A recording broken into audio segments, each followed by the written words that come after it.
ICFEP pode evoluir para um IC de fração de ejeção reduzida. A mortalidade da ICFEP em 5 anos gira em torno de 70% a 75%. Então, é extremamente alto. O resultado final do estudo foi que a espironolactona não mostrou benefícios, vamos dizer assim, né? O resultado...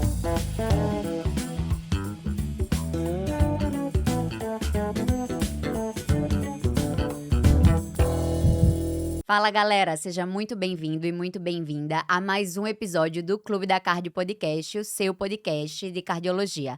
Lembrando que o nosso conteúdo é para profissionais da área da saúde. Eu sou Yasmin Souza, a host deste episódio, e o tema de hoje é um tema que vocês pediram muito. Recentemente teve um episódio de ICFER, insuficiência cardíaca com fração de ejeção reduzida, e vocês pediram ICFEP, insuficiência cardíaca com fração de ejeção preservada. Quem tá aqui nos vendo no YouTube, nos segue aqui no canal, curte o vídeo, isso ajuda a nos divulgar. Quem está nos ouvindo pelo Spotify ou qualquer outra plataforma de streaming, curte o Clube da Cardio Podcast, curte aí no Spotify o nosso perfil, porque isso nos ajuda muito a todo mundo receber, cada vez mais pessoas receberem. Então, aproveita aí, é rapidinho, é só clicar no coraçãozinho. Hoje eu estou aqui com a minha dupla, Dr. Carlos Aurélio, que vocês já conhecem, cardiologista pelo Instituto Dante Pazanese, especialista em cardiologia pela Sociedade Brasileira de Cardiologia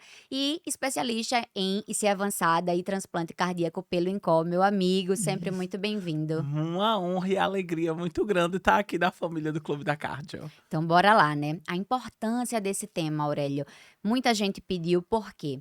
A ICFEP, a insuficiência cardíaca com fração de ejeção preservada, ela, diferentemente da ICFER, que às vezes é muito temida, porque tem ali uma fração de ejeção já mais baixa, ela às vezes é um pouco negligenciada.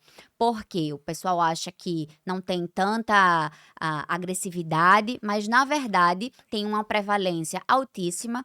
50% das internações por insuficiência cardíaca são por ICFEP e tem uma morbimortalidade alta. A mortalidade da ICFEP é comparável à mortalidade da ICFER, né? Então, o impacto em internações e em mortalidade é muito grande, sim. Mas por ter uma fisiopatologia complexa e um diagnóstico muito complexo, ela acaba sendo ainda negligenciada. Nos últimos anos, vem aí se falando que ela está um pouco na moda, mas eu nem gosto muito desse tema, porque não é para estar na modinha, né? Ela é tão importante que deve sim ser sempre lembrada e sempre muito bem investigada para a gente dar o melhor diagnóstico. O diagnóstico também tem evoluído aí com as ferramentas através dos exames de imagem e o tratamento também. Então, não seria diferente. Para a gente começar a entender como diagnosticar e como tratar, a gente precisa entender como que funciona, né? Como que é a fisiopatologia dessa doença que é tão complexa. Nós sabemos que a inflamação, ela é exuberante na ICFEP e os pacientes são policomorbidades, então hipertensão, diabetes, obesidade, fibrilação atrial, isso tudo junto traz essa doença tão desafiadora. Vamos começar falando um pouco, então, da fisiopatologia da ICFEP. Perfeito. Então, assim, realmente, um dos motivos de a IC de fração de ejeção preservada ser tão negligenciada é que há alguns anos atrás, isso eu digo assim, 10, 15 anos atrás, muita gente ainda acreditava que a IC de fração de ejeção preservada não era IC realmente. IC só era quando tivesse a fração de ejeção reduzida. E não. Hoje a gente sabe que são doenças diferentes, de fisiopatologias diferentes e doenças que podem estar na própria evolução. ICFEP pode evoluir para um IC de fração de ejeção reduzida, não é? E são doenças de gravidades semelhantes, que matam de forma semelhantes, que internam com incidências semelhantes. Então, a gente tem que valorizar, assim, a IC de fração de ejeção preservada. Só um né? dado, eu lembrei agora, a mortalidade da ICFEP em 5 anos gira em torno de 70% a 75%. Então, é Isso. extremamente alta. Extremamente alta. Então, a fisiopatologia da IC de fração de ejeção preservada, ela gira em torno da disfunção diastólica, né? É tanto que a gente até fala que a IC de fração de ejeção preservada é a famosa IC diastólica, né?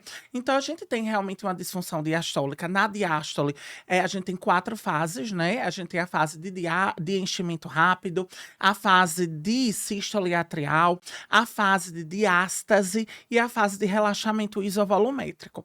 Dessas fases, a fase que tem maior exuberância de sangue, de passagem de sangue, é a fase do enchimento rápido, seguido da sístole atrial. Então, quando a gente tem um prejuízo na função diastólica, a gente vai ter um prejuízo nesse enchimento do ventrículo de sangue. Então, chega pouco sangue no ventrículo. O ventrículo é rígido, o ventrículo é duro, é um ventrículo pouco complacente. E esse ventrículo duro, pouco complacente, dificulta ele se encher de sangue. E se chega pouco sangue no ventrículo, sai pouco sangue do ventrículo. Então, o volume sistólico vai ficar reduzido, porque o enchimento de sangue lá vai ficar reduzido. Então, se esse volume sistólico reduz, a gente vai ter uma ativação neurohormonal. Semelhante até na IC de fração de ejeção reduzida, que também tem ativação neurohormonal. Só que a ativação neurohormonal é causada pela redução do volume sistólico, mas a redução do volume sistólico lá existe por causa de quê? De uma disfunção sistólica, de uma dificuldade de ejetar o sangue. É diferente. IC de fração de ejeção reduzida, o problema é o quê? É jogar o sangue para frente. Aqui não, o problema é chegar no É ventrículo. receber esse Receber sangue. esse sangue no ventrículo. Então, se eu tenho uma dificuldade de receber, chega pouco, sai pouco, reduz o volume sistólico, ativa o sistema neurohormonal. Com a ativação do sistema neurohormonal, a parte neurohormonal que mais é ativada é o sistema renina-angiotensina-aldosterona, que a gente lembra que no final da cadeia do sistema renina-angiotensina-aldosterona, a gente tem a ativação da aldosterona, que age lá no túbulo coletor. É um hormônio produzido lá no córtex suprarrenais, que ele age lá no túbulo coletor. Lá no túbulo coletor, ele age justamente absorvendo sódio, liberando potássio e íons hidrogênio. Quando a gente absorve sódio, sódio vem junto água. E se vem água, vai aumentar a volemia, vai aumentar, consequentemente, a quantidade de sangue que vai chegar lá no átrio do meu coração. A Da pré-carga. pré-carga ventricular. Então, eu vou aumentar a pré-carga. Guardem aí esse aumento de pré-carga.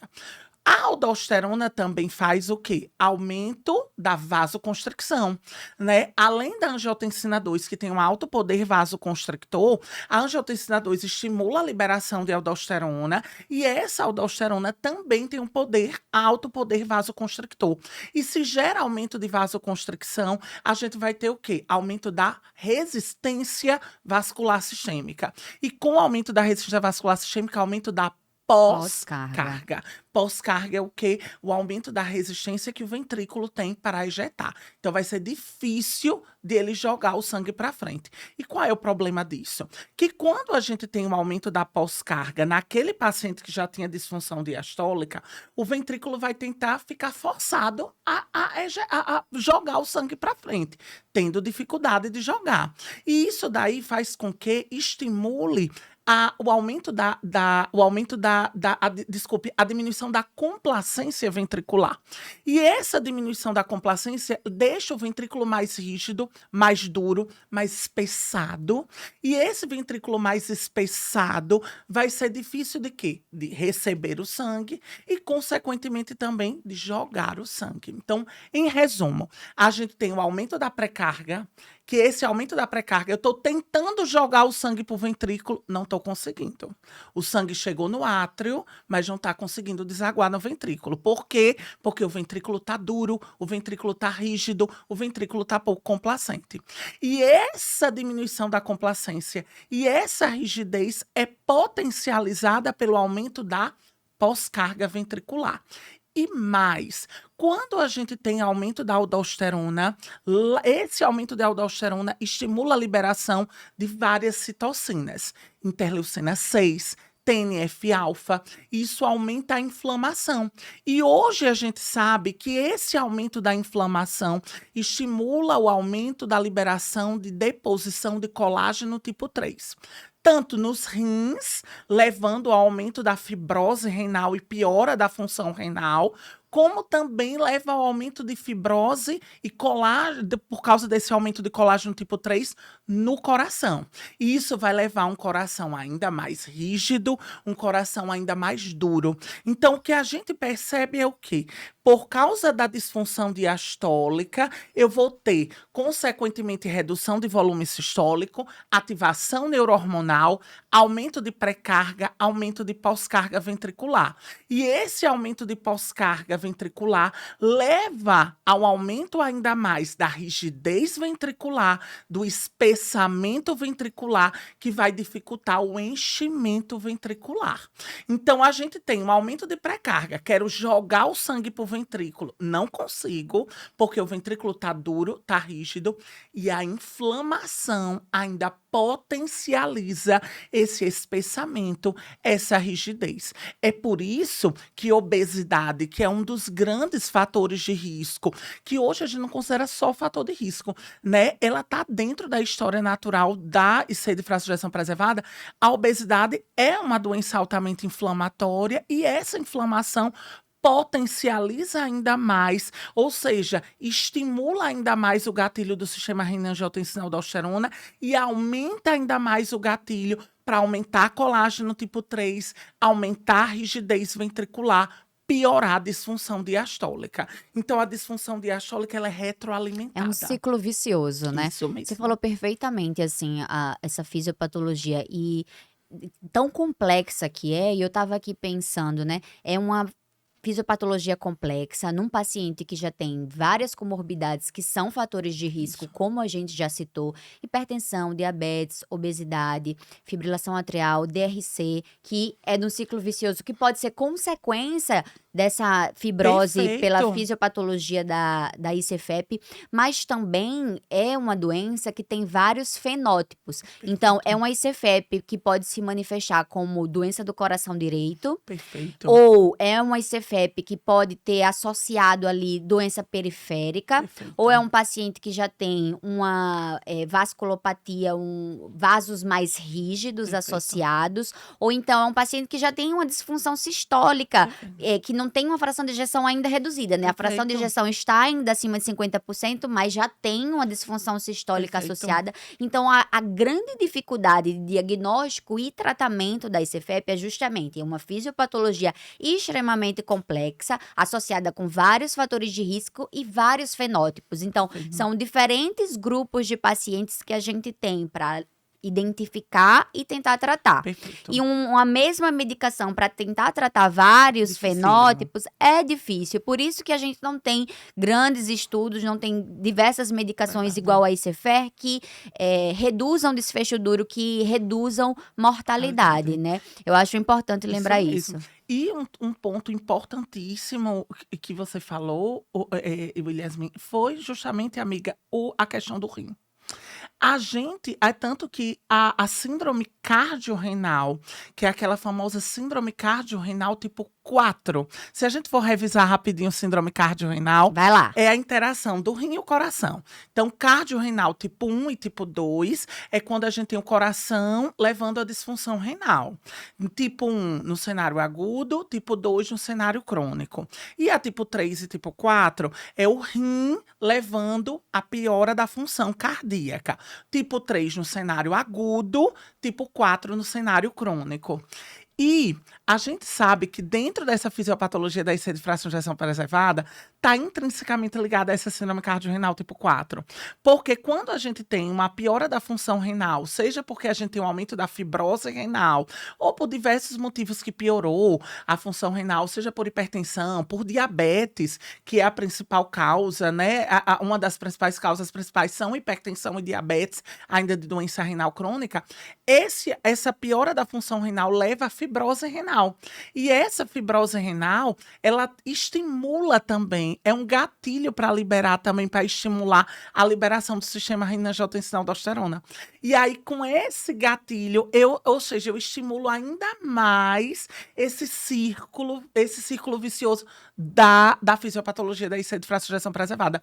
É tanto que a gente diz que a síndrome cardiorrenal tipo 4 é o protótipo da IC de fração de ejeção preservada. ICFEP, e uma coisa vai puxando a outra, né, pessoal? A gente sempre cria um roteirinho pra nos guiar nos episódios, mas junta eu e o Aurélio, o roteiro, assim, às vezes vai pro brejo, porque ele fala uma coisa, aí eu lembro de outra, aí ele É, lembra de outra e e a o gente bom, e o vai. bom é justamente isso, que a gente é tão amigo, a gente A é interação é boa, tão né? irmão que a gente já vai se interagindo e É. lembrando um do outro. Você falou da síndrome cardiorrenal, desse cardio, na verdade, da associação, né, renal e cardíaca, e eu lembrei agora do cardiometabolismo, Perfeito. que também muito em voga.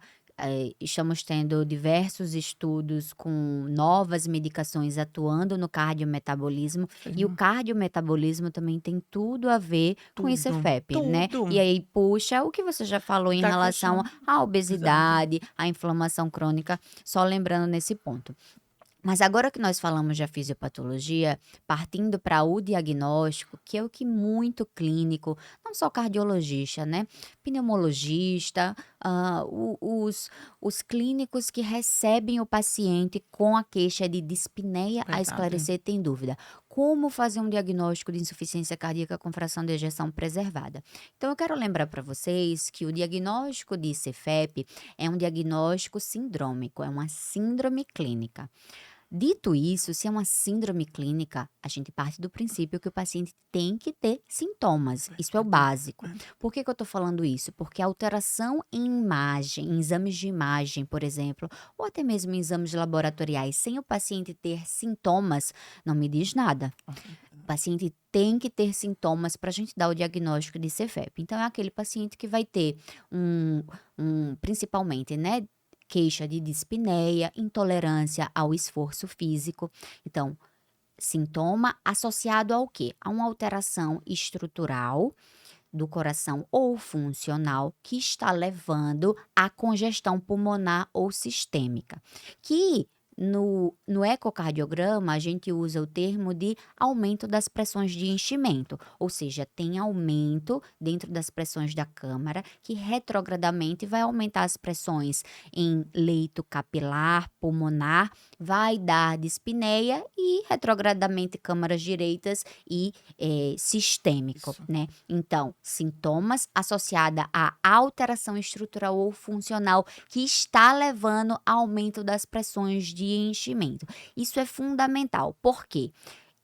A gente vai basear o diagnóstico nesses sintomas com alteração principalmente de peptídeos natriuréticos atriais e alteração ecocardiográfica, ó. Isso mesmo. Ecocardiográfica. Então, alteração de BNP ou NT-proBNP e alteração ecocardiográfica que nós vamos discutir hoje aqui, Perfeito, né? perfeito. Além disso, podemos ter também a alteração de diagnóstico invasivo da hemodinâmica. Então, o cateterismo direito, quando vai lá e a gente mede as pressões nos leitos pulmonares. Então, uma pressão de oclusão da artéria pulmonar elevada fecharia também esse diagnóstico num paciente sintomático, mas é um exame mais invasivo que a gente usa quando no fim da cascata diagnóstica, né? Quando a gente não tem mais nenhuma outra ferramenta diagnóstica e a suspeita ainda se mantém alta. Mas em relação ao diagnóstico no seu consultório, Aurélio, então, como é que você faz, né? Quais são os algoritmos das últimas Perfeito. diretrizes? Perfeito. A gente segue um passo a passo.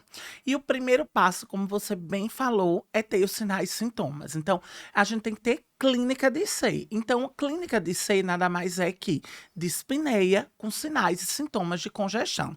A gente tem os famosos critérios de Framingham, critérios de Boston, que a gente estuda no diagnóstico de insuficiência cardíaca, que nada mais são do que dispneia e sinais e sintomas de congestão. E por que existe essa congestão? Como você própria bem falou, quando a gente tem uma disfunção diastólica, a gente tem uma sobrecarga de pressão dentro do ventrículo. E essa sobrecarga de pressão, no caso no ventrículo esquerdo, é transmitida por princípio de vasos comunicantes para o átrio esquerdo, para as veias pulmonares, para o leito capilar pulmonar, gerando congestão pulmonar, dando sinais e sintomas de congestão pulmonar, dispneia paroxística noturna, ortopneia, bendopneia.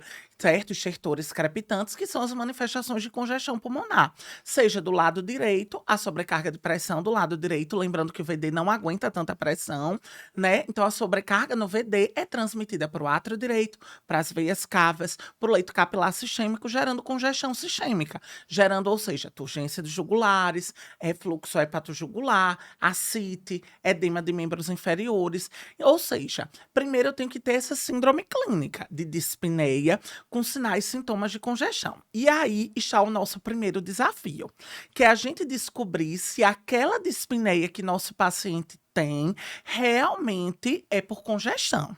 Esse é o primeiro e grande desafio, que é a gente fazer os diagnósticos diferenciais das dispneias. Se a gente tem um paciente que está dispneico e claramente tem esses sinais e sintomas de congestão, maravilha! A gente sabe que ali é insuficiência cardíaca. O problema é que, às vezes, só pelo exame físico é complicado a gente saber se o meu paciente tem sinais e sintomas de congestão. Tem dados da literatura que os 70% das vezes, 70% das vezes o exame físico é falho Falho, é. no diagnóstico de congestão. Então, às vezes é difícil e muito desafiador saber se essa dispneia realmente é por congestão. E Uhum. aí a gente tem que lançar a mão da propedêutica armada. E aí a grande propedêutica armada que a gente tem de forma rápida e fácil é o uso dos peptídeos natriuréticos. E aí a gente tem que entender como usa o peptídeo natriurético, que não é só pedir o peptídeo natriurético. A gente tem que entender que o peptídeo natriurético ele é liberado por causa da distensão das fibras miocárdicas. Quando a gente distende o músculo cardíaco, a gente libera o que a gente chama de pré-proBNP. Esse pré-proBNP, ele vai ser clivado ainda no miocárdio, tá certo? Em pró-BNP. E esse pró-BNP, que é clivado no miocárdio, ele vai ser clivado e libera na corrente sanguínea NT-proBNP e o BNP, que é o que a gente dosa, que ele é liberado na corrente sanguínea. Então, o que a gente dosa é o NT-proBNP ou BNP. Qual a diferença? A gente tem uma maior estabilidade do NT-proBNP. Se a gente for ver tempo de meia-vida do NT-proBNP na corrente sanguínea é de 120 minutos. E do BNP na corrente sanguínea é de 20 minutos. Então, às vezes, a gente coleta o BNP, por exemplo, a gente coleta, aí fica lá naqueles tubinhos de ensaio, e aí vai coletar de outros pacientes, demora, e quando a gente vai colocar lá no laboratório para dosar o BNP já vem baixo, e vem, às vezes, falsamente baixo.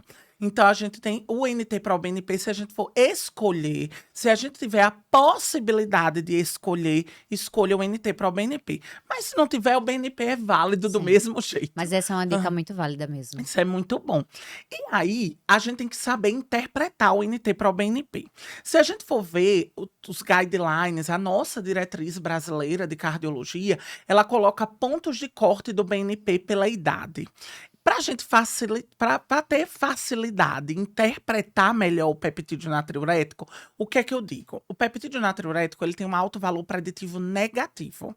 Ou seja, ele serve para excluir, ele não serve para confirmar, ele serve para excluir. Então, quando o NT-proBNP vem baixo, eu excluo que seja congestão. E aí, a gente tem que lembrar que algumas situações aumentam, outras situações diminuem o peptídeo natriurético. E a gente tem que levar em consideração essas nuances para saber o valor do NT-proBNP. Quais são elas? O que é que aumenta o NT-proBNP? A idade, presença de anemia, hepatopatias, gravidez, status hiperdinâmicos como tireotoxicose, sepse, tá certo? São situações que aumentam o peptídeo natriurético e ele diminui com a obesidade, porque ele tem afinidade pelo tecido adiposo. Então, ele diminui com a obesidade. Então, quando a gente for olhar lá o valor de referência, a gente olha o valor de referência tendo isso em mente, que o valor ele é mais alto com a idade, é mais alto com síndrome coronariana aguda, com anemia, com tireotoxicose, com gestação, hepatopatias, e abaixo com a obesidade. E lembrar que ele tem um alto valor preditivo negativo, né? Exato. Outra forma da gente utilizar é utilizar o ultrassom point of care, o eco, que a gente vai ver se tem linhas B, Congestão pulmonar. congestão pulmonar com as linhas B, lá vendo o ultrassom pulmonar, ou fazendo um subestifoide para ver a cava É. do nosso paciente. Que tem, às vezes, limitações, a gente não Limitações, consegue ver. Ou, às vezes, é um verdade. paciente que já tem um refluxo tricuspídeo, que a Que cava vai estar tá túrgida. Não justamente, necessariamente porque ele está congesto, mas verdade. sim é uma propedêutica armada que a gente pode se utilizar, até mesmo uma radiografia de De tórax, né? tórax, radiografia de tórax para ver congestão pulmonar. A gente quer Então, procurar congestão pulmonar. justamente, esse é o objetivo. Então, tem dispneia, procure se aquela dispneia tem sinais e sintomas de congestão. Se tiver, a gente vai para o próximo passo diagnóstico. Qual é o próximo passo? Ter fração de ejeção preservada. Acima de 50%, é. O corte aqui é diferente do corte ecocardiográfico, Isso, de isso. 52 e 54, né? Isso, Aqui, isso. o corte é 50%, 50%. maior ou igual a 50%. Perfeito. E aí, tendo essa fração de ejeção preservada, a gente vai para o próximo passo, que é o passo também desafiador, que é descobrir se o paciente tem disfunção diastólica no eco. Antes da gente se debruçar nos parâmetros da disfunção diastólica, tem alguns scores que eles facilitam a gente pensar em CFEP. Como assim? Eu estou na dúvida se realmente é ou não um IC de fração de ejeção preservada. Eu posso utilizar os scores para a gente avaliar a probabilidade de ser ICFEP. Isso não confirma ICFEP. Para confirmar ICFEP, tem que ter clínica de C, fração de ejeção preservada e tem que ter disfunção diastólica no eco. Mas quando a gente está na dúvida e a gente quer avaliar a probabilidade de ser, a gente pode utilizar os scores, que tem o score HFpEF, né, o H2-HFpEF, né, que utiliza a idade, utiliza história clínica, utiliza os parâmetros de disfunção diastólica no eco, fibrilação atrial, né, que são parâmetros que tem nos scores, mas para a gente, esses scores, eles dizem para a gente a probabilidade de ser ICFEP. Para fechar ICFEP tem que ter esse caminho, ter clínica de C, ter fração de ejeção preservada e ter indícios de disfunção diastólica no eco. Mas eu vou te dizer, eu gosto muito desses dois Então, scores, muito bons. porque eles conseguem arrumar A todo casa. esse raciocínio, exato. Juntar os exames, juntar a clínica. Então, o paciente tem clínica, eu parto para utilizar esses dois scores. O H2-FPF, um score da Mayo Clinic 2018, extremamente importante. Costumo utilizar ele mais no cenário quando o paciente tem fibrilação atrial, porque fibrilação atrial é um dos pontos que pontua, né? Isso. 2 pontos, junto com IMC acima de 30, 2 pontos. Os outros critérios, 1 ponto. Mas paciente teve 5 ou 6 pontos, né? Maior ou igual a 5, ele tem aí uma alta probabilidade. Perfeito. Já só para complementar, os 2 pontos de avaliação do H2-FPF ecocardiográficos são PSAP acima de Perfeito. 35 e a relação E/E' média acima de 9 aqui, tá? O outro critério, só para lembrar, né, para o pessoal, é hipertensão, paciente que está usando pelo menos 2 Duas classes de antihipertensivos.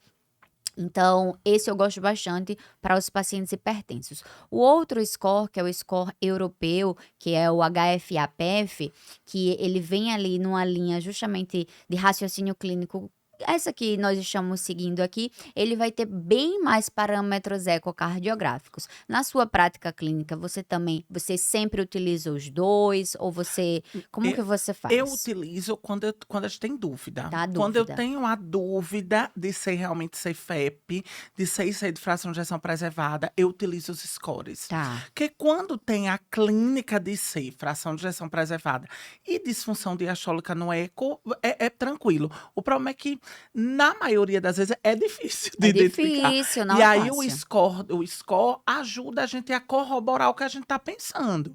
E aí eu gosto muito nessa linha de raciocínio. Eu acho que no contexto da prática clínica, quando a gente tem poucos exames ainda, um ecocardiograma básico, que a gente sabe que, na maioria, graças a Deus, eu sou muito bem servido de ecocardiografistas.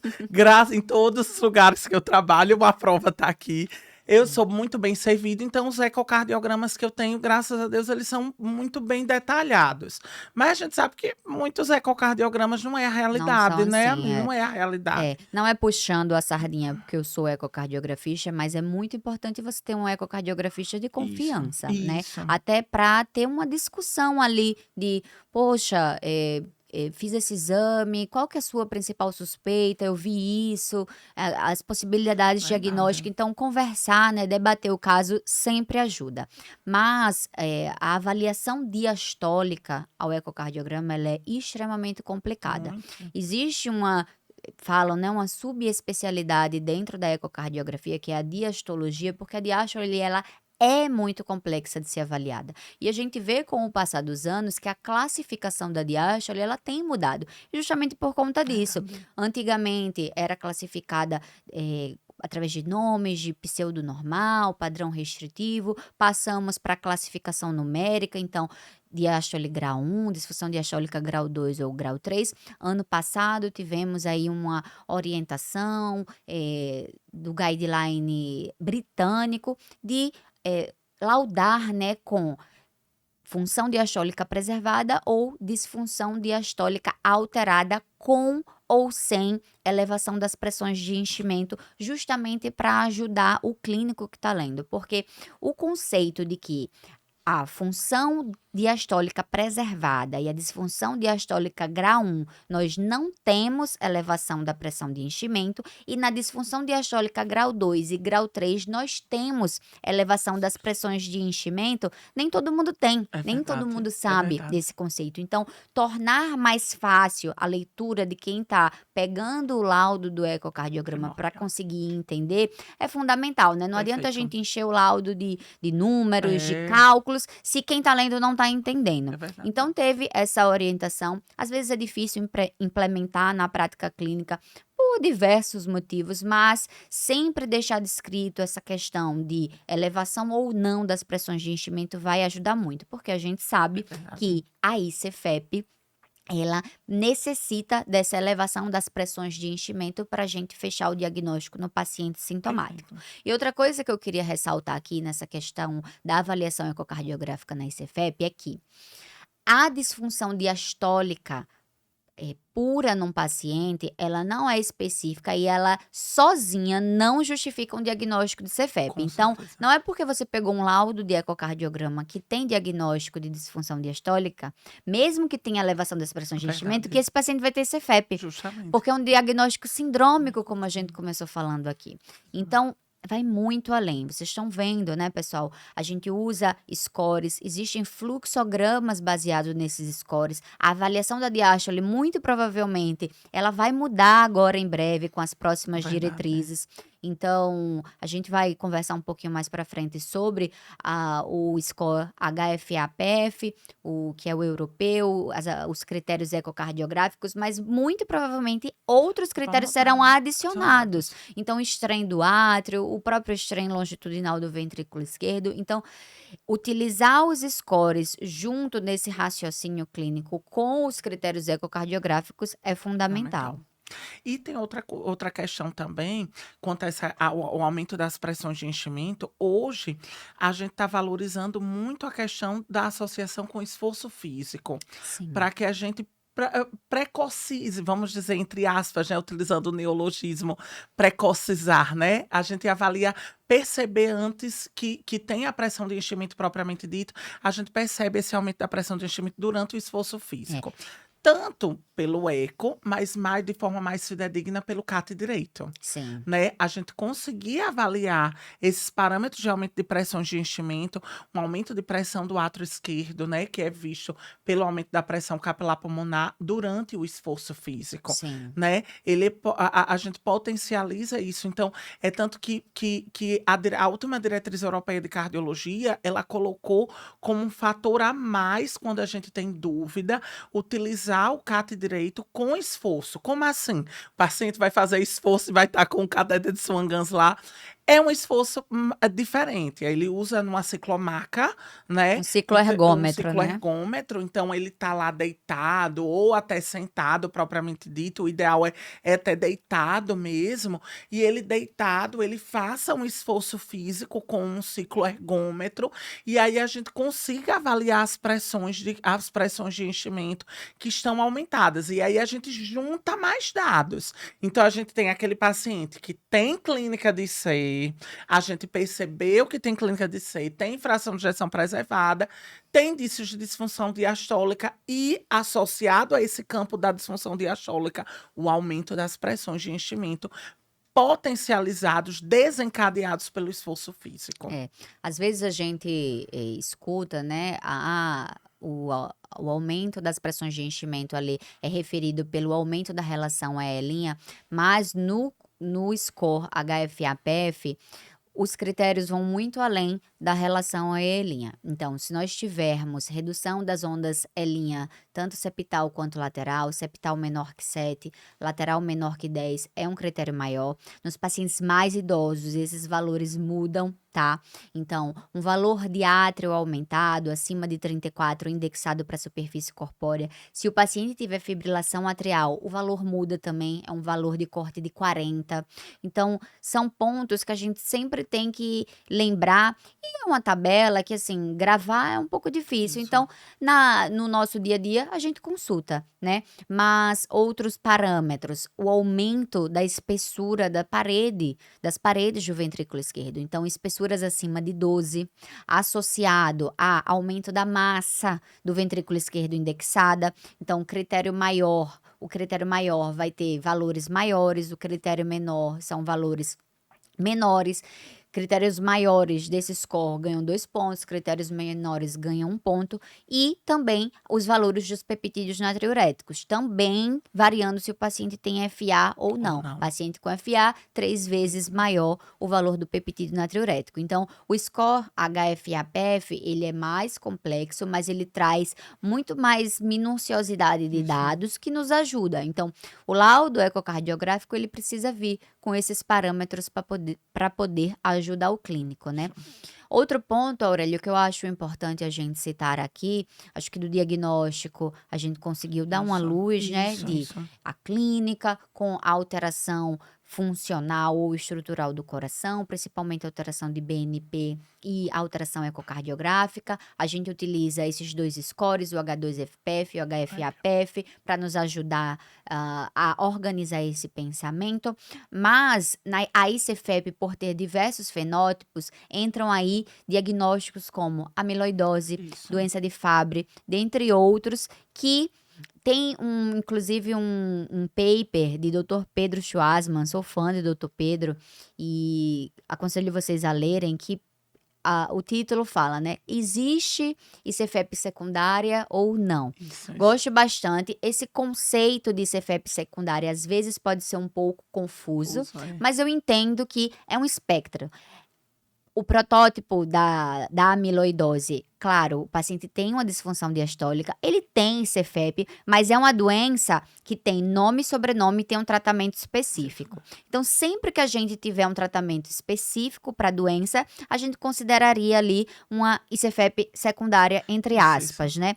Há quem goste, há quem não goste desse conceito, mas eu acho que o principal é, sempre que a gente está investigando uma dispneia e o paciente está indo para aquele caminho de ter o diagnóstico de CFEP, a gente tem que pesquisar se tem uma causa para esse CFEP, não é? Perfeito, perfeito. E isso eu acho primordial, porque quando a gente fala de IC de fração de ejeção preservada, já puxando o gancho para o tratamento, a IC de fração de ejeção preservada, a gente sabe que não tem medicação que reduza mortalidade. Tem medicações, obviamente, que melhoram qualidade de vida, que reduzem a hospitalização por IC, e é importantíssimo reduzir a hospitalização por IC. Meu Deus, a doença que com mais de 60 anos é a doença que mais interna no mundo, né? Reduzir a hospitalização, e reduzindo a hospitalização, acaba que indiretamente a gente reduz mortalidade também. E melhora a Desfecho qualidade de composto vida. reduz. Entendeu? Então, assim, é importantíssimo a gente pegar. Então, as medicações, não há ainda uma medicação que reduza mortalidade. Quando a gente fala, isso eu falo sempre, bato sempre na tecla. o que reduz mortalidade na ICFEP é descobrir a causa. Tá. Então, descobrir a causa, seja ICFEP secundária, como doenças específicas que estão levando, que tem o espectro da IC de fração de ejeção preservada, sejam os próprios fatores de risco para o desenvolvimento da ICFEP. Tratar a hipertensão, tratar o diabetes, a miocardiopatia diabética. Justamente. Então, tratar a hipertensão, tratar a diabetes, tratar a fibrilação atrial, que cada vez mais a gente está vendo nos estudos que a reversão do ritmo e não o controle da frequência está sendo mais eficaz para melhora tanto da IC de fração de ejeção reduzida como na IC de fração de ejeção preservada, apesar de ter o estudo AFIRME, né, que disse para a gente que controle de frequência ou reversão do ritmo são semelhantes, mas quando a gente fala de IC, a gente fala diferente. IC a gente procura sempre ao máximo tentar manter em o ritmo ritmo sinusal. natural, que é o sinusal. Até porque, pra gente ter boa diástole, a gente tem que ter bom enchimento ventricular. E tem que ter, a gente sabe que em torno de 20 a 25% do nosso débito cardíaco vem da sístole atrial. Sim. Então, se eu não tenho fibrilação atrial, pioro ainda mais o volume sistólico do meu doente. Então, tratar bem hipertensão, tratar bem o diabetes, tratar bem fibrilação atrial, tratar bem a obesidade, tá certo? Isso daí vai reduzir mortalidade na IC de fração de ejeção preservada. E aqui eu falo de um termo muito negligenciado, que é a miocardiopatia diabética. Hoje a gente está cada vez mais ouvindo da miocardiopatia, ouvindo esse termo, miocardiopatia diabética, que nada mais é que a gente tem, com diabetes, a gente tem um aumento de corpos cetônicos, e esse aumento de corpos cetônicos leva a uma disfunção mitocondrial, e essa disfunção mitocondrial leva a uma disfunção sistólica, microscópica e depois macroscópica.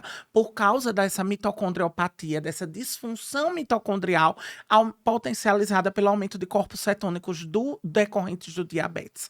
Então, a gente tem que prestar atenção. Tratando diabetes, a gente melhora também essa função cardíaca. E tem esse contexto da ICFEP secundária, tratar essas outras situações, essas doenças específicas que estão dentro do fenótipo da IC de fração de ejeção preservada.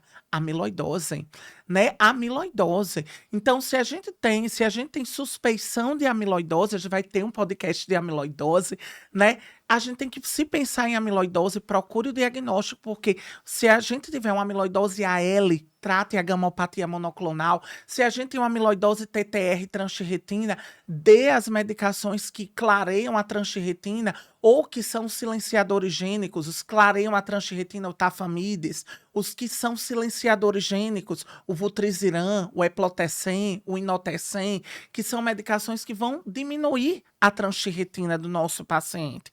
Tá certo? Se eu tenho sarcoidose, trate, desinflame o paciente que tem sarcoidose. Se o paciente tem hemocromatose, trate a hemocromatose. Doenças do pericárdio. Doenças do pericárdio. Sempre lembrar que isso também leva a aumento de pressões de enchimento.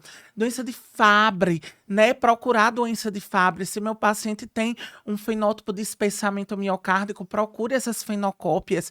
E uma delas é Fabry, para que repor a enzima alfa-galactosidase A vai reduzir mortalidade na IC de fração de ejeção preservada.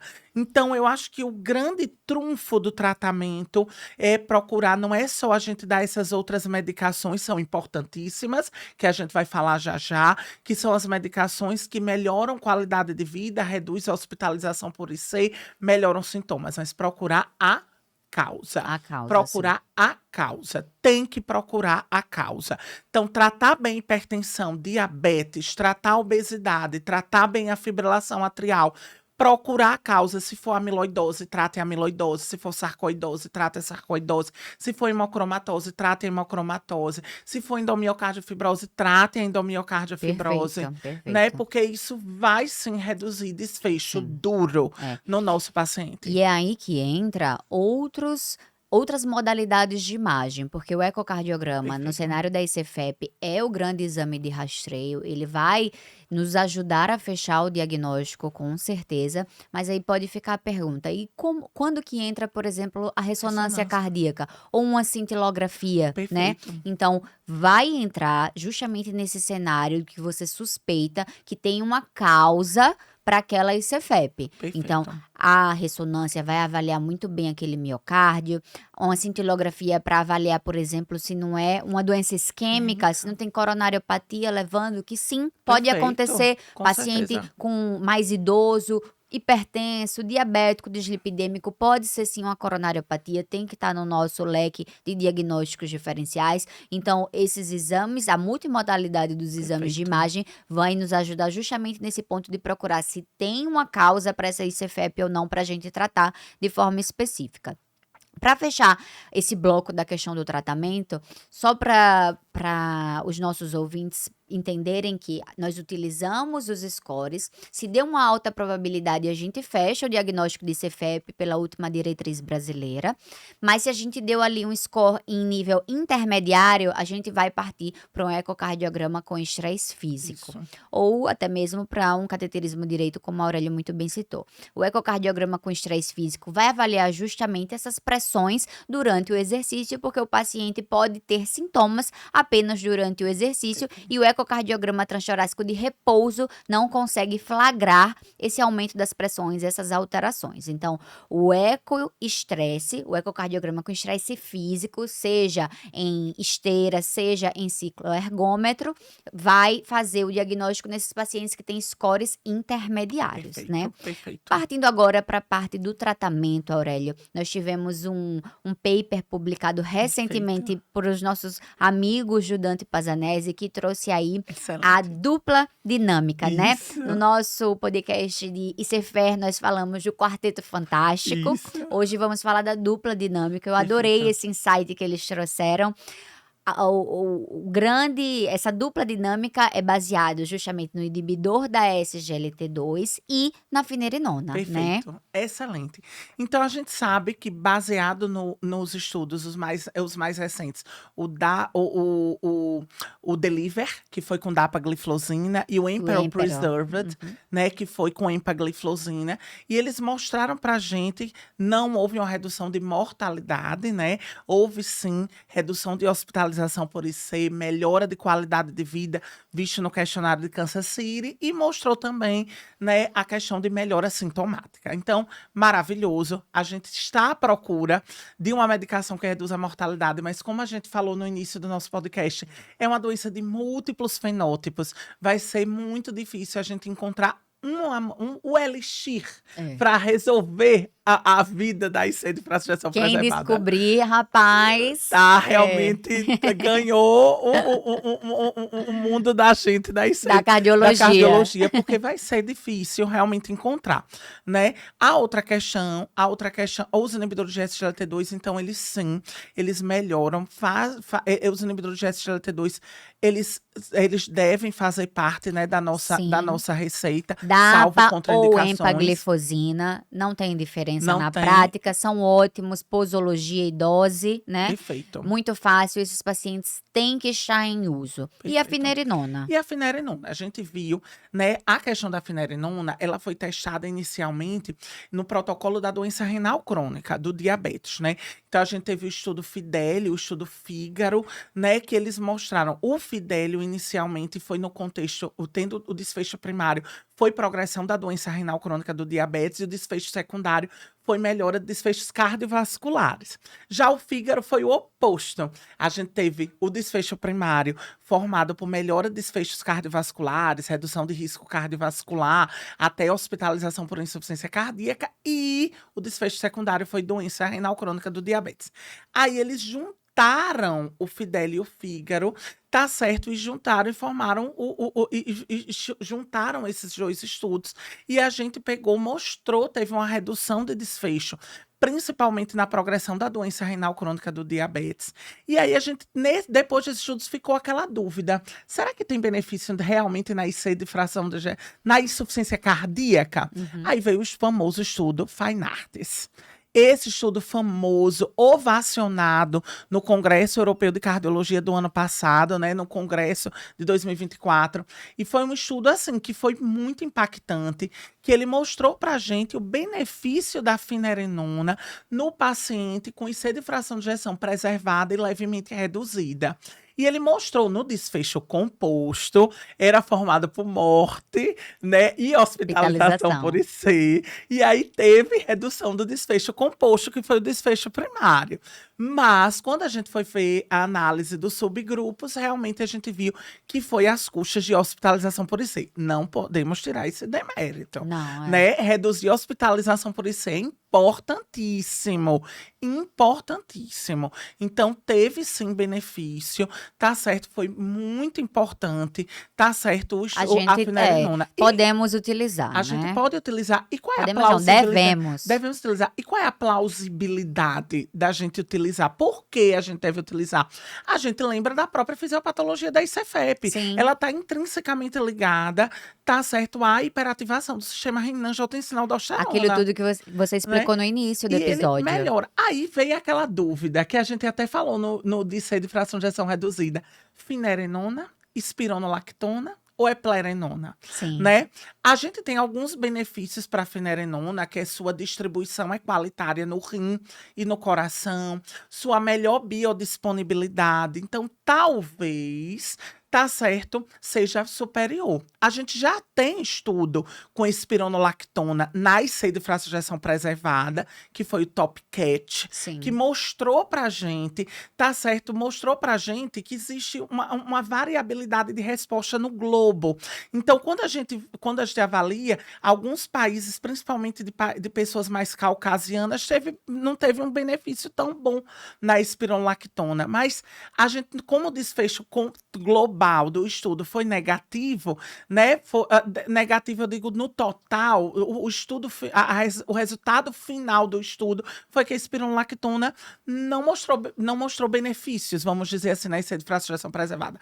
O antagonista mineralocorticoide que mostrou benefício foi a finerenona. Então, por isso, minha gente, que a dupla dinâmica, inibidores de SGLT2 e esse antagonista mineralocorticoide, que é a finerenona, veio para chegar e deve estar na nossa receita, salvo contraindicações, né? E vem também para a gente complementar, né, essa dupla dinâmica, vem os análogos de GLP-1. Né? Então, os análogos de GLP-1 que a gente viu, provavelmente daqui a alguns anos vai ser a nossa queridinha. Sim. A nossa queridinha hoje é o inibidor de SGLT2, mas a gente está percebendo que vem crescendo muito os análogos de GLP-1, a semaglutida, a liraglutida, que a gente viu até então em estudos em pacientes com diabetes ou pacientes com obesidade, que essas medicações mostraram redução de desfechos cardiovasculares. E o grande estudo que mostrou benefício aqui no contexto da IC foi o STEP.